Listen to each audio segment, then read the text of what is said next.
Stop for a second and look at your life like an outsider would, not emotionally, just observe it, the way you wake up, the way you spend your time, the way your days repeat with small variations that change nothing. Now here's the uncomfortable question. Did you design this life, or did you slowly fall into it without noticing? Because most people don't choose their life. They inherit it. They inherit routines, expectations, limits, and then they spend years defending them as if they were personal decisions. That's how the trap works, not through force, but through familiarity. You repeat something long enough, it starts to feel like identity. You follow a path long enough, it starts to feel like destiny. And by the time you question it, you're already deep inside it. This is why most people never escape. Not because they lack ambition, but because they never see what's controlling them in the first place. Niccolò Machiavelli understood something brutal about human behavior. People don't need chains to be controlled. Give them structure, give them comfort, give them a sense of normal, and they will stay exactly where they are. No resistance, no rebellion, just quiet obedience disguised as choice. And once that structure becomes invisible, it becomes almost impossible to break. That's what you're up against. Not a visible enemy, not a clear barrier, but a system that feels natural while it limits you. In this video, you're not going to hear motivational noise. You're not going to be told to believe in yourself or stay positive. That doesn't change anything. What you're about to hear is different. These are 7 ruthless lessons built on one idea. If you don't see the system, you will always serve it. And the moment you do see it, you have a decision to make. Stay comfortable and keep repeating the same life. Or start breaking patterns that were never designed for your growth. Most people will choose comfort. A few will choose awareness. Almost none will choose action. So the only real question is, which one are you? Before we move forward, I want you to drop this affirmation in the comments. I see the system. Number 1, average life is a system, not an accident. What most people call normal life is not something that randomly happens. It is constructed, it is reinforced, and most importantly, it is maintained with precision. Every day you follow a pattern that feels harmless on the surface, but over time it locks your position in place. You wake up at a certain time, think in a certain way, react in predictable patterns, and move through environments that quietly confirm who you're supposed to be. None of this feels forced. That's why it works so well. The system does not need to control you aggressively when it can guide you subtly. Think about how repetition shapes perception. The more you do something, the less you question it. What once felt like a decision slowly turns into automatic behavior. You stop analyzing your direction because familiarity creates a false sense of certainty. You begin to believe that where you are is simply where you belong. That belief is the core of the system, because once you accept your position as natural, you stop trying to change it. The average life survives through loops, not dramatic failures, not sudden collapses, but small, consistent cycles that keep you exactly where you are. You consume instead of creating. You react instead of planning. You wait instead of positioning. These are not random habits. They are stabilizing mechanisms. They prevent movement. They reduce risk. They keep everything predictable. And predictability is the foundation of control. Here's where it becomes dangerous. The system convinces you that you are choosing this life. It gives you just enough freedom to feel independent while quietly limiting the range of your decisions. You can choose what to watch, what to eat, what to say, but rarely do you question the structure itself. You are allowed to move inside the box, but not encouraged to step outside it. And over time, you stop seeing the box altogether. Niccolò Machiavelli observed that people are easier to guide when they believe they are acting on their own will. This is exactly how the average life sustains itself. It does not need to restrict you openly. It only needs to shape your habits quietly. Once your habits are aligned with the system, your outcomes become predictable. And once your outcomes are predictable, your position becomes permanent. But here is the shift.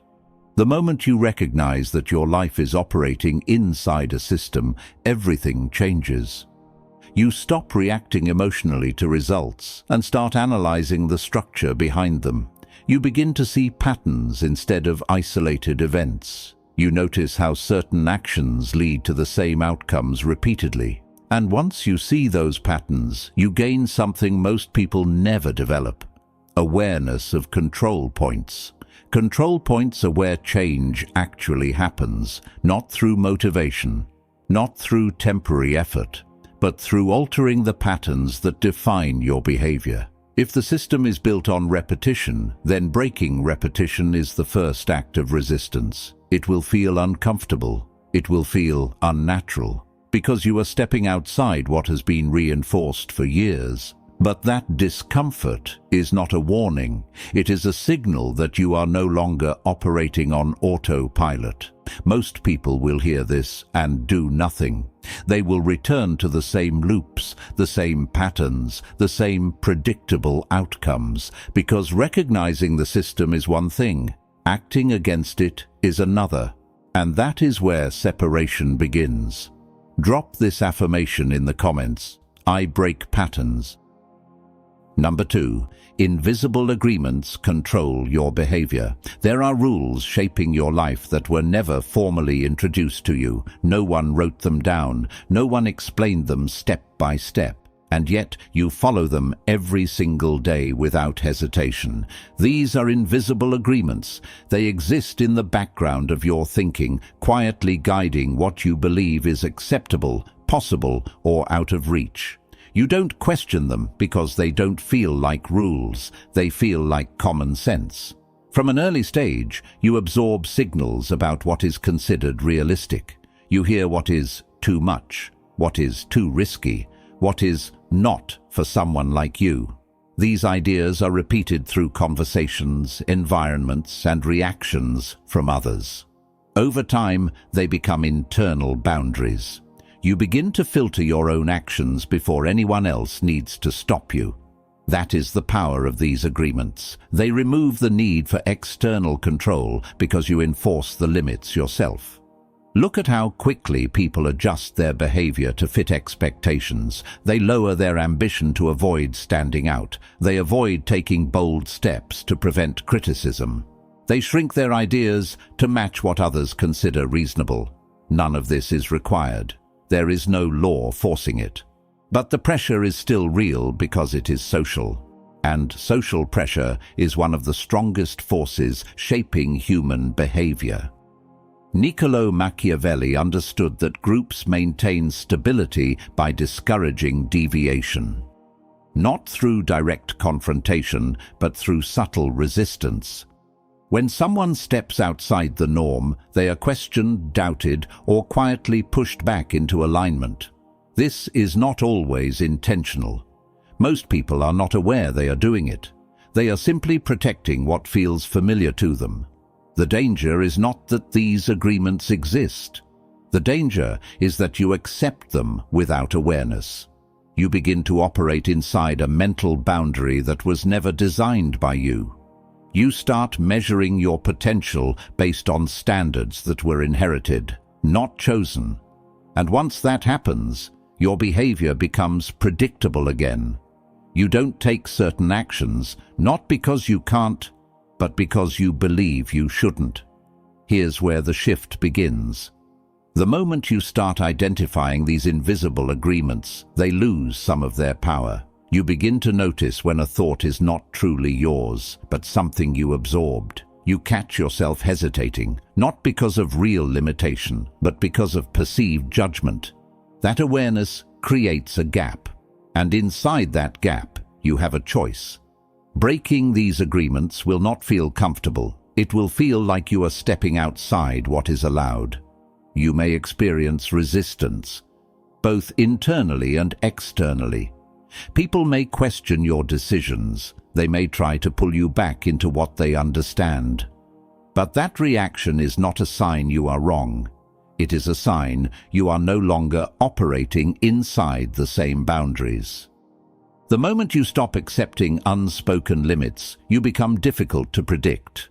And unpredictability shifts dynamics. You are no longer reacting based on expectation, you are acting based on awareness. That is where control begins to return to you. Most people will never challenge these agreements. They will live inside them, defend them, and pass them on without ever realizing it. But the few who question them, the few who step beyond them, they operate on a completely different level, not because they are more talented, but because they are no longer restricted by rules they never agreed to. Number 3. Your time is being quietly stolen. You think you are wasting time. That's the illusion.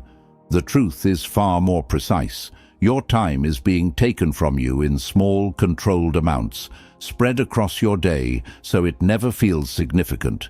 Minutes disappear here, hours dissolve there, and by the end of the day you feel busy. But nothing has actually moved forward. This is not random. It is structured. Because if your attention is constantly occupied, you never step back to question where your life is going. Look at how your day is divided, not by intention, but by interruption. Notifications, scrolling, passive consumption, endless streams of content designed to keep you engaged, but not progressing. You are pulled from one thing to another, never staying long enough to build anything meaningful.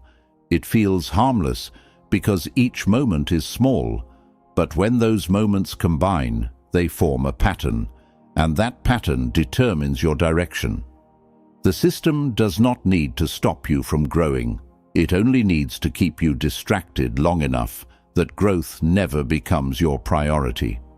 This is why most people are always about to start. They plan, they think, they imagine, but they never execute with consistency, because execution requires focus, and focus is constantly being fragmented. Niccolò Machiavelli understood that controlling attention is one of the most effective forms of influence. When your focus is scattered, your decisions become reactive. You respond to what appears in front of you instead of directing your own actions. And when you live in reaction mode, you are no longer leading your life. You are following whatever captures your attention next. Here's the part most people ignore. Time itself is not the problem. Everyone has the same number of hours. The difference is how those hours are protected. If your time is open to constant interruption, it will be filled by external demands. If your attention is unguarded, it will be claimed by whatever is most stimulating, not what is most important. You might tell yourself you need rest, or that you deserve to relax. And sometimes that's true, but there is a difference between intentional recovery and unconscious consumption. One restores you, the other drains you while pretending to entertain you. And the more you rely on distraction, the harder it becomes to sit with focus. Your mind adapts to stimulation, and anything that requires effort starts to feel uncomfortable. This is how stagnation becomes normal, not through failure, but through slow disengagement from meaningful action. You stop building because it feels harder than consuming. You stop thinking deeply because quick content replaces real analysis. And without realizing it, your direction is being shaped by whatever holds your attention the longest.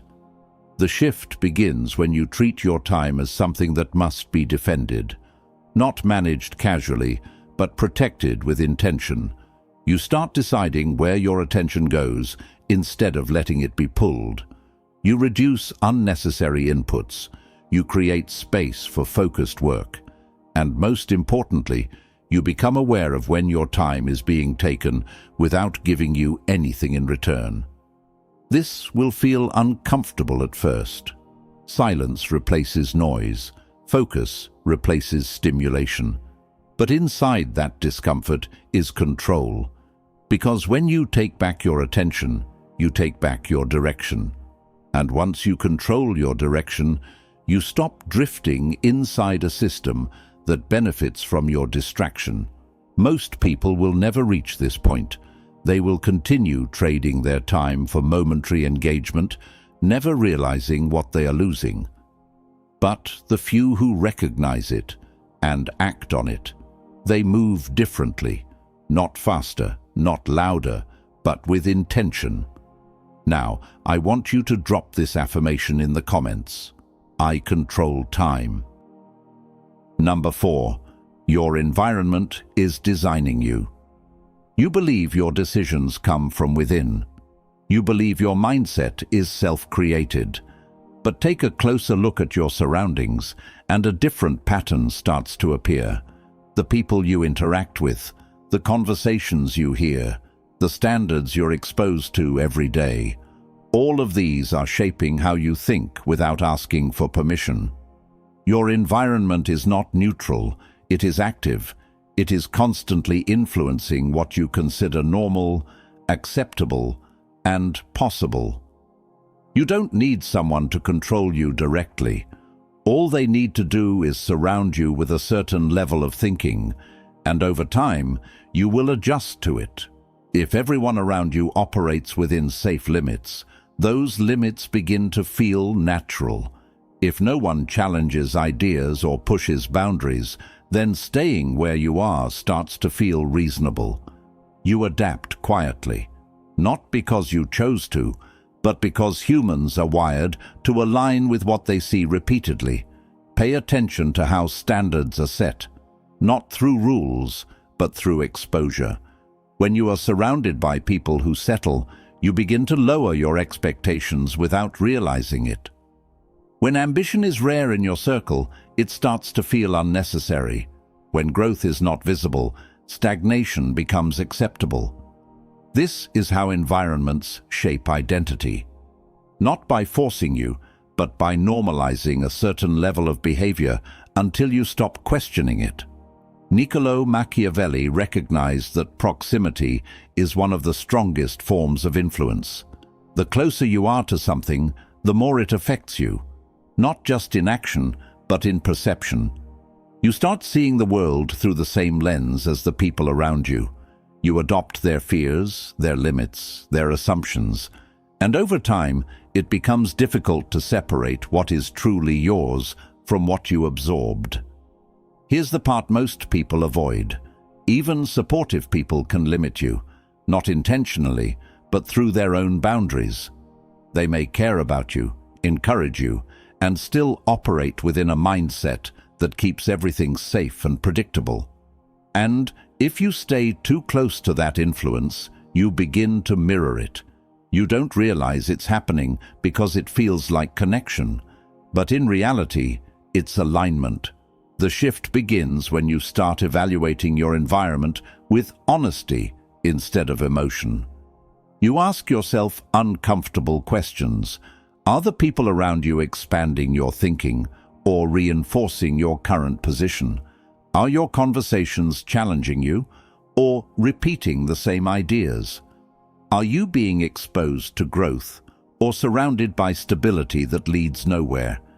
This is not about cutting people off impulsively. It's about understanding influence. It's about recognizing that access to your time and attention is powerful. The more someone is present in your environment, the more they shape your behavior. And if that influence is limiting, it will quietly define your ceiling. When you take control of your environment, everything begins to shift. You become more intentional about who you listen to, what you engage with, and where you place yourself. You seek out perspectives that challenge you instead of comfort you. You create distance from patterns that keep you static. And slowly, your thinking begins to expand beyond what once felt normal. This process is not easy. It may feel isolating at times. Because when you step outside familiar influence, you lose the comfort of alignment. But what you gain is far more valuable. You gain clarity, you gain independence in thought, and most importantly, you gain the ability to define your own standard instead of inheriting one. Most people never do this. They stay inside environments that shape them into predictable versions of themselves.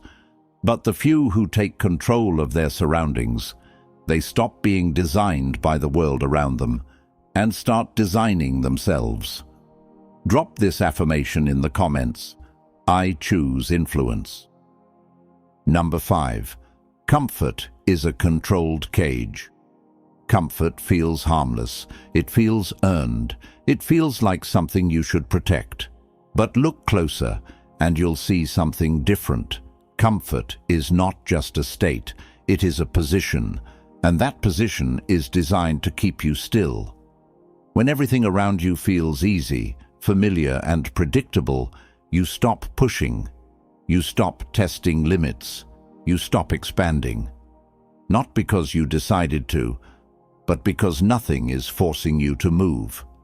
This is where most people get trapped without realizing it. They confuse stability with progress. They believe that because nothing is going wrong, everything must be right. But in a competitive world, standing still is not neutral. It is decline. Because while you remain comfortable, others are adapting, learning, and positioning themselves ahead of you. And the gap grows quietly. Comfort removes urgency. It dulls your awareness. When there is no pressure, there is no reason to question your direction. You follow the same routines, repeat the same behaviors, and convince yourself that this is enough. But enough is not a fixed point. It shifts constantly, and if you are not adjusting with it, you are falling behind without noticing. Niccolò Machiavelli understood that ease can weaken position faster than struggle. When people become too comfortable, they lower their guard. They stop preparing. They assume things will continue as they are, and that assumption makes them vulnerable, not immediately, but over time. Because the world does not reward those who remain the same. It rewards those who evolve. Here's the deeper problem. The longer you stay in comfort, the more resistance you feel toward anything that challenges it. Growth begins to feel uncomfortable, even threatening. You avoid situations that require effort. You delay actions that demand discipline. You choose what feels good now over what builds strength later. And slowly, your capacity to handle difficulty starts to shrink. This is how stagnation becomes permanent, not through failure, but through avoidance. You stop stepping into discomfort, so you stop developing the ability to handle it. And without that ability, even small challenges start to feel overwhelming. You become dependent on ease. And dependence is a form of control. The shift begins when you stop seeing comfort as something to protect and start seeing it as something to question. You begin to ask yourself where you are too settled, too relaxed, too unchallenged. You identify areas where you've been operating on autopilot. And instead of maintaining that state, you deliberately introduce friction. This doesn't mean creating chaos. It means choosing difficulty with purpose. You take on tasks that stretch your ability. You step into situations that require focus and effort. You remove the safety of constant ease and replace it with controlled challenge. And through that process, your capacity begins to expand again.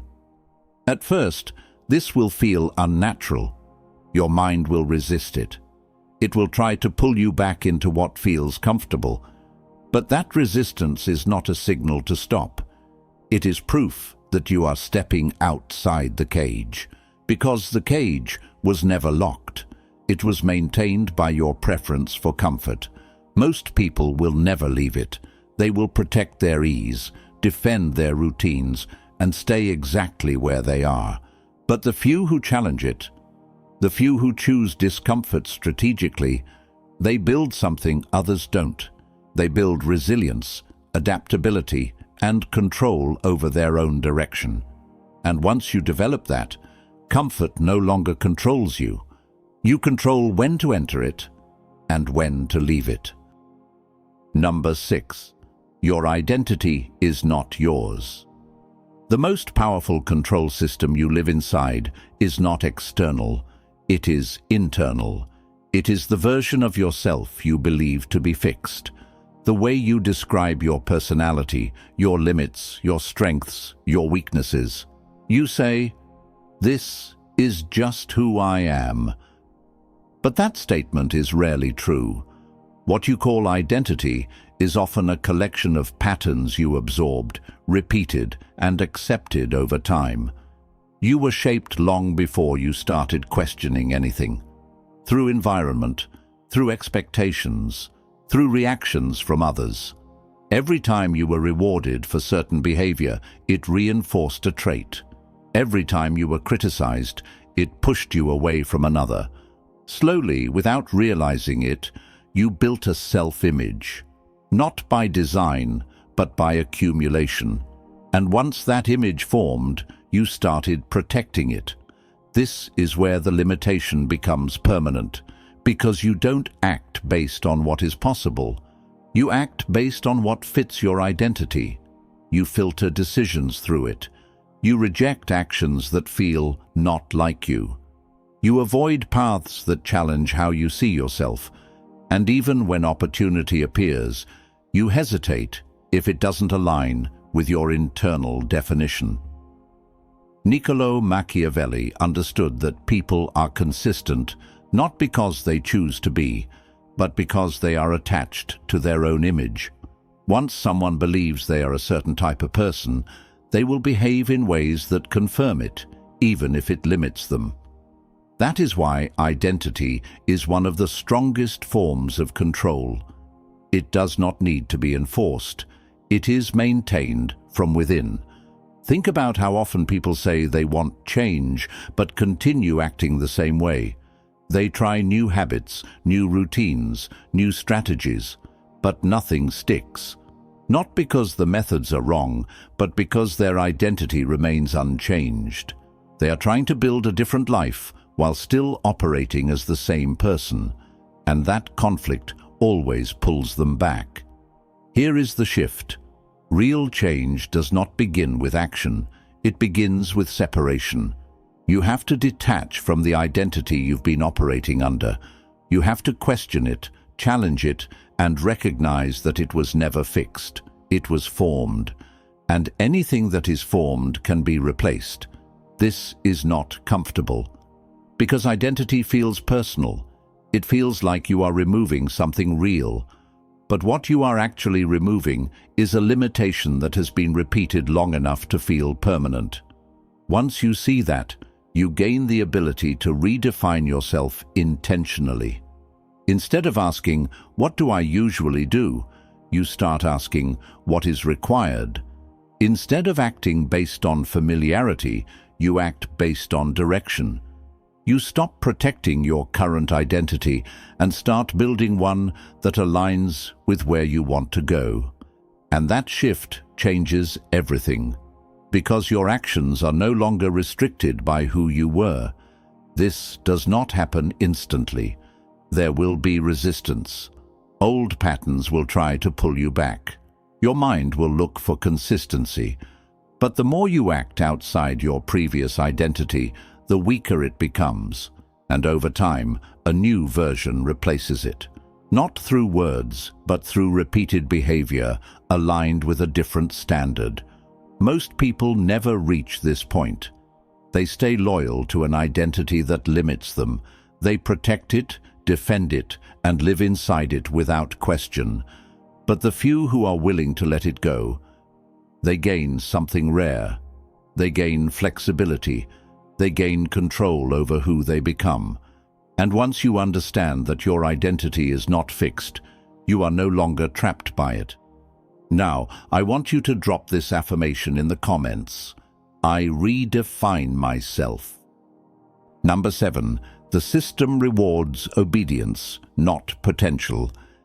There is a belief that effort and talent are enough to rise above the average, that if you work hard, stay consistent and do the right things, you will naturally move ahead. But that belief ignores something critical. The system you are operating inside was not designed to reward independence. It was designed to reward stability.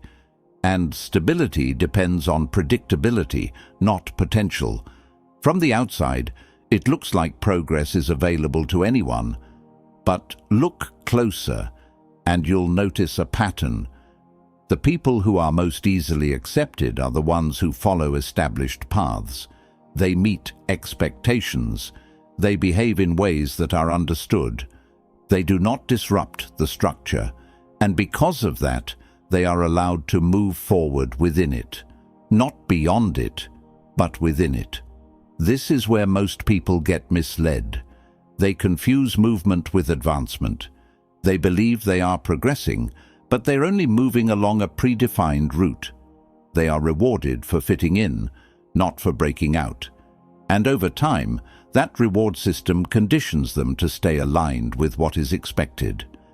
Niccolò Machiavelli observed that systems maintain control by encouraging behavior that supports their structure.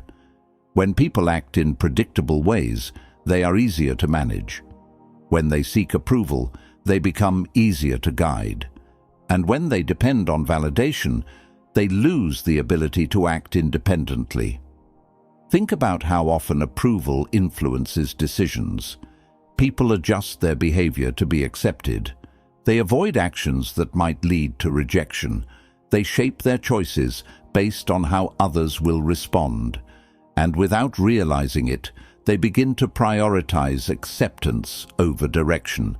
This is where control becomes internal, because you are no longer acting based on what is effective. You are acting based on what is approved. The problem is not that approval exists. The problem is relying on it as a signal for what to do next, because the system will always favor what maintains order. It will rarely encourage actions that challenge it. So, if you depend on validation, you will stay within the boundaries that have already been set. Here is where the shift happens. You stop looking for permission. You stop measuring your actions based on how they are received. Instead, you begin evaluating them based on whether they move you forward. That changes your decision-making completely. You become less predictable. You take actions that others hesitate to take.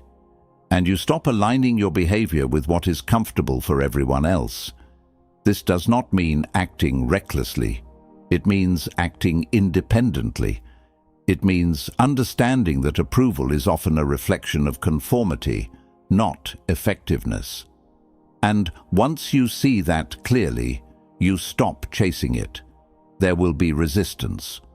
When you step outside expected behavior, people will question you.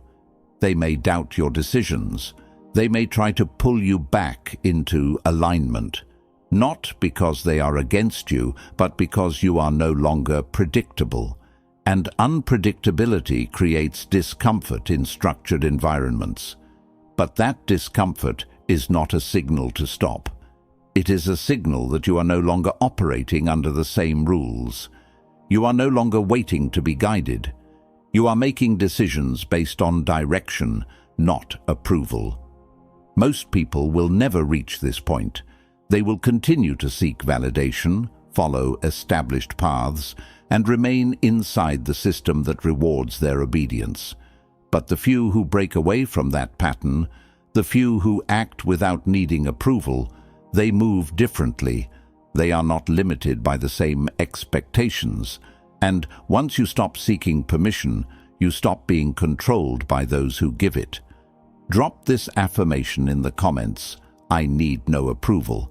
Now you see it clearly, not as an idea, not as motivation, but as a structure that has been shaping your life without asking for permission. The patterns, the limits, the distractions, the identity, the environment, all of it working together to keep you in a position that feels normal but was never truly chosen.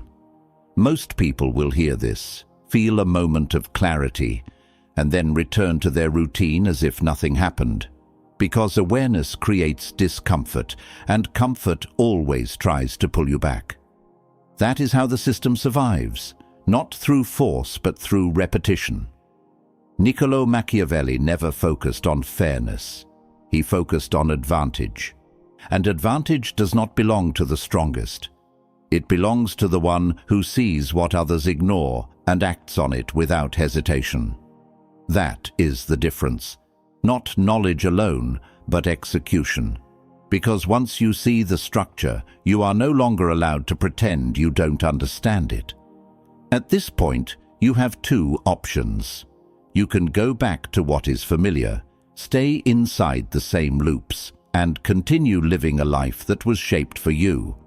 Or you can start cutting away what limits you, change how you spend your time, change who you allow around you, change the identity you've been protecting, and most importantly, stop waiting for approval from a system that benefits from your obedience. If this shifted your perspective even slightly, don't just watch and move on.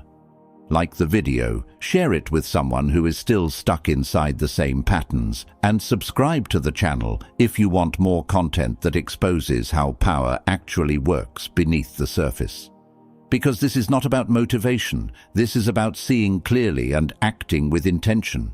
Most people will stay where they are, a few will start questioning, and a very small number will act.